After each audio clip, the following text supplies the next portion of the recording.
दोस्तों अगर आपने इस वीडियो पर क्लिक किया है तो आप शार्क टैंक के बारे में जरूर जानते होंगे, लेकिन शार्क टैंक के डार्क साइड के बारे में बिल्कुल भी नहीं जानते होंगे। इससे वाहियात प्रोडक्ट मैंने जिंदगी में ना देखा है ना मैं देखना चाहता हूँ। मेरे को भगवान उठा ले, इतना गंदा प्रोडक्ट है। आज हम इस वीडियो के अंदर जानने वाले हैं कि शार्क टैंक के पीछे का असली सच क्या है। क्या ये शो स्क्रिप्टेड है या फिर इस शो के अंदर किसी प्रकार की फंडिंग नहीं दी जाती, केवल इसको एंटरटेनमेंट के तौर पर सोनी टीवी पर दिखाया जाता है।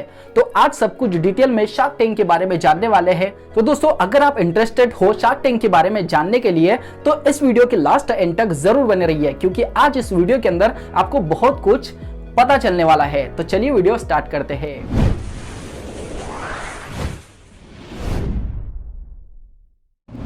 नमस्कार दोस्तों, this is Vaibhav today and you are watching the right way. दोस्तों शार्क टैंक एक इंडियन बिजनेस रियलिटी शो है जो कि सोनी टीवी पर दिखाया जाता है। दोस्तों शार्क टैंक के मंच पर हमारे भारत के कई दिग्गज इन्वेस्टर बैठे होते हैं और हमारे भारत से कई छोटे एंटरप्रेन्योर्स निकल कर आते हैं और उनके सिलेक्शन के बाद में उनको इन्वेस्टर के सामने प्रेजेंट किया जाता है और ये छोटे एंटरप्रेन्योर्स इन्वेस्टर के सामने अपना एक पिच देते हैं और पिच के अंदर अपने बिजनेस के बारे में पूरी इंफॉर्मेशन उनके सामने खोल कर रखते हैं।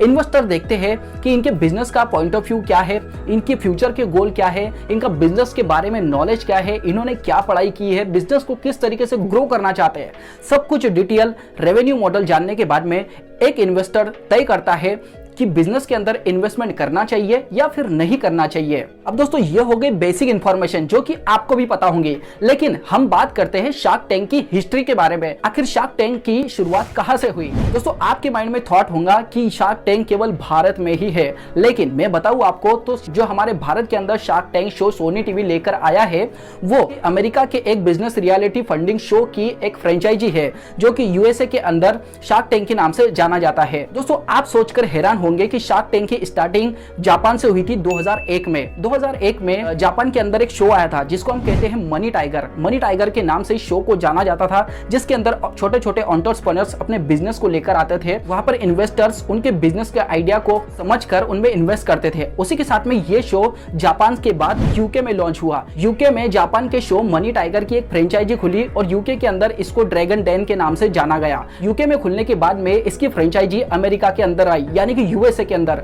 और यूएसए के अंदर इसको शार्क टैंक के नाम से जाना जाने लगा। फिर कुछ सिस्टम 2021 के अंदर ऐसा आया कि भारत के अंदर भी कई ऐसे छोटे एंटरप्रेन्योर्स हैं जो अपनी लाइफ के अंदर बहुत कुछ करना चाहते हैं, बट उनके पास में आइडिया नहीं है, नॉलेज नहीं है, फंडिंग नहीं है, पैसा नहीं है, तो वो कुछ भी नहीं कर पाते। और हमारा भारत एक विकासशील देश बनकर रह गया है। विकसित देश कब बनेगा? जब हमारे भारत के एंटरप्रेन्योर्स उभर कर आएंगे, बिजनेस को बड़ा बिजनेस बनाएंगे। उसी के साथ में भारत के अंदर शार्क टैंक की एक फ्रेंचाइजी सोनी टीवी ने ली और वहां पर इस शो को दिखाया जा रहा है। दोस्तों अगर मैं शार्क टैंक की जजेस की बात करूं, जिसमें टोटल 7 जजेस इन्वेस्टर बनकर काम कर रहे हैं, जिसमें से अनुपम मित्तल जो कि शादी.com के सीईओ एंड फाउंडर है। सेकंड नंबर पर आते हैं अश्लील ग्रोवर जो कि भारत पे के को फाउंडर है। थर्ड नंबर पर आती है नमिता थापड़ जो कि एमक्योर फार्मास्यूटिक्स की एग्जीक्यूटिव डायरेक्टर है। फोर्थ नंबर पर गजल अलग जो कि मामार्ट की को फाउंडर एंड सीईओ है। फिफ्थ नंबर पर पीयूष जो कि लेंसकार्ट.com के को फाउंडर है। उसी के साथ में 6 नंबर पर अमन गुप्ता जो कि बोट कंपनी के को फाउंडर एंड सीईओ है। और 7 नंबर पर विनीता सिंह जो कि शुगर कॉस्मेटिक की को फाउंडर एंड सीईओ है। दोस्तों ये थे कुछ भारत के दिग्गज इन्वेस्टर जो कि शार्क टैंक के मंच पर अपनी तरफ से इन्वेस्टमेंट करते हैं उन एंटरप्रेन्योर्स के लिए जो मंच पर अपना एक आइडिया लेकर आते हैं। उसी के साथ में दोस्तों आपके माइंड में क्वेश्चन ये भी होगा कि अगर हमको शार्क टैंक के अंदर जाना है तो किस तरीके की इनकी प्रोसेस होती है। दोस्तों मैं बता दूं कि दिसंबर 2021 में इस शो को भारत के अंदर लॉन्च किया गया, जिसमें से अगर हम एंटरप्रेन्योर एस्पिरेंट की बात करें तो 62,000 एस्पिरेंट इस शार्क टैंक के लिए सिलेक्ट किए गए थे, जिसमें से केवल 198 एंटरप्रेन्योर्स को चुना गया इन्वेस्टर के सामने पिच देने के लिए। दोस्तों यहाँ पर शार्क टैंक में उन एंटरप्रेन्योर्स को सिलेक्ट किया जाता है जिनके आइडिया में दम होता है, जिनका नेटवर्थ और वैल्यूएशन पिछले सालों के हिसाब से बहुत ज्यादा अच्छी होती है, इनका एक्सपीरियंस बिजनेस के अंदर अच्छा होता है। ऐसी कंपनी जो कि आगे बढ़ने की कगार पर हो और जिसको वैल्यूएशन की जरूरत हो, ऐसे एंटरप्रेन्योर्स को सिलेक्ट किया जाता है शार्क टैंक के मंच पर खड़ा करने के लिए। इसी के साथ दोस्तों शार्क टैंक में जाने का एक एंटरप्रेन्योर का एक बेनिफिट ये भी होता है कि जब वो शार्क टैंक के मंच पर जाते हैं अपना एक बिजनेस आइडिया और स्टार्टअप लेकर, तो वहां पर इनको को लाखों करोड़ों की जनसंख्या भारत के अंदर भी देखती है और ये शो आउट ऑफ कंट्री के अंदर भी लॉन्च किया जाता है। तो यहाँ पर उस बिजनेस की मार्केटिंग भी हो जाती है, लोगों के माइंड में उस बिजनेस के लिए थॉट क्रिएट होता है कि किस टाइप का ये बिजनेस है, अगर हमको जमता है तो हम एज अ डिस्ट्रीब्यूटर उस बिजनेस के साथ में हाथ मिला सकते हैं। दोस्तों फॉर एग्जांपल के लिए अनिश बासु जो कि अपना एक चिप्स का प्रोडक्ट लेकर आए थे जिनकी कंपनी का नाम था टैग्स। दोस्तों इन्होंने अपने इंटरव्यू में बताया कि जब शार्क टैंक के मंच पर जाते हैं तो जो टीवी पर कन्वर्सेशन हमको 8 से 10 मिनट की दिखाई जाती है वो कन्वर्सेशन लगभग 1.5 से 2 घंटे तक चलती है और 1.5 से 2 घंटे के अंदर एक इन्वेस्टर तय करता है उस कंपनी के उस एंटरप्रेन्योर के फंडामेंटल जानकर, उनकी कंपनी के फंडामेंटल्स जानकर कैसा प्रोडक्ट है, किस तरीके से काम करते हैं, कितना एक्सपांड करना चाहते हैं, कितनी हेल्प एक इन्वेस्टर उनके कंपनी के लिए कर पाएगा, कितने % की इक्विटी उनके कंपनी के अंदर चाहिए, कितना इन्वेस्टमेंट मिलेगा, कितना रिटर्न मिलेगा, सब कुछ डिस्कशन के बाद में 1.5 से 2 घंटे के अंदर तय किया जाता है कि क्या उस कंपनी में इन्वेस्टमेंट करना चाहिए या नहीं करना चाहिए। तो दोस्तों अनिश बासु कहते हैं कि जब वो शार्क टैंक के मंच पर लॉन्च हुए उनके बिजनेस को लेकर, तो उसी टाइम पर जब वो घर आए तो कुछ दिनों के बाद में उनको 1200 से ज्यादा डिस्ट्रीब्यूटर्स के कॉल आए और उनकी सेल पिछले साल के मुताबिक इस साल में 3.5 गुना बढ़ चुकी है। दोस्तों ये बेनिफिट भी होता है कि वहां पर आपके प्रोडक्ट को लॉन्च करने के लिए मार्केटिंग भी मिल जाती है। अब दोस्तों आते हैं मेन क्वेश्चन के ऊपर। कई लोगों का मानना यह होता है कि ये शो बिल्कुल स्क्रिप्टेड है और हर एक चीज इसमें स्क्रिप्ट के मुताबिक होती है, सब कुछ सेट होता है, केवल एंटरटेनमेंट के लिए शो को बनाया गया है।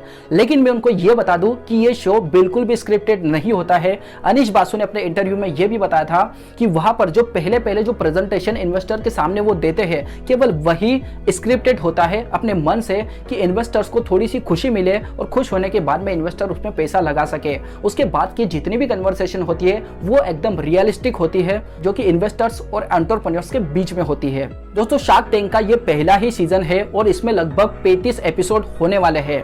दोस्तों भारत के अंदर कई ऐसे एंटरप्रेन्योर्स हैं जिनके पास में आइडिया है, स्किल है, नॉलेज है, प्रोडक्ट है, सब कुछ है, फिर भी इनके पास में केवल कमी होती है तो केवल पैसों की होती है। पैसे अगर हो तो ये बिजनेस को बहुत ही ज्यादा एक्सपांड कर सकते हैं और बिजनेस को अपने भारत के अंदर ही नहीं बल्कि ऑल ऑफ कंट्री के अंदर भी अपने बिजनेस को एक्सपांड कर सकते हैं। इसी के साथ में इस शो का एक उद्देश्य है कि भारत के एंटरप्रेन्योर्स को ऊपर उठाना और भारत को भी एक विकसित देश बनाना जिसमें भारत के एंटरप्रेन्योर्स नौकरी लेने वालों में से नहीं बल्कि देने वालों में से बने। इसी के साथ दोस्तों इस शो की होस्टिंग रणविजय सिंघा कर रहे हैं। दोस्तों आपको इस वीडियो के अंदर क्या समझ में आया मुझे कमेंट बॉक्स में लिखकर जरूर बताएं और ऐसे ही बिजनेस से रिलेटेड इंफॉर्मेशन के लिए और बिजनेस केस स्टडी के लिए इस चैनल को यार सब्सक्राइब जरूर कर दीजिए और हमारे इस चैनल का एक हिस्सा बनिए। इस चैनल के ऊपर आपको एंटरप्रेन्योर्स की स्टोरी मिलती है, बिजनेस की केस स्टडी मिलती है, किस तरीके से कौन से बिजनेस ने ग्रो किया, कितनी वैल्यूएशन के साथ में। तो मिलते हैं नेक्स्ट वीडियो में किसी अच्छे टॉपिक के साथ में, किसी नए टॉपिक के साथ में। तब